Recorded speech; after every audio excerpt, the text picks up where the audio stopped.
In this video, I'll show you how to add a black screen in CapCut. First, let's try the built-in method. If you try to drag a clip and leave a gap, CapCut automatically snaps it to the previous one. To disable it, tap the magnet icon above the timeline, or just press the shortcut P. Now you can move clips freely and leave a black space in between. When you play the video, you'll see a black screen during the gap. That's one way to do it.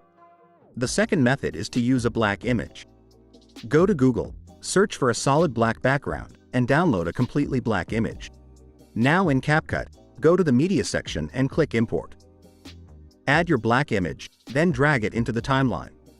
You can resize or move it just like any clip, and it works as a black screen.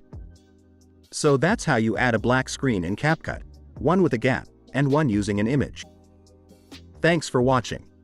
If this helped, consider subscribing and I'll see you in the next one.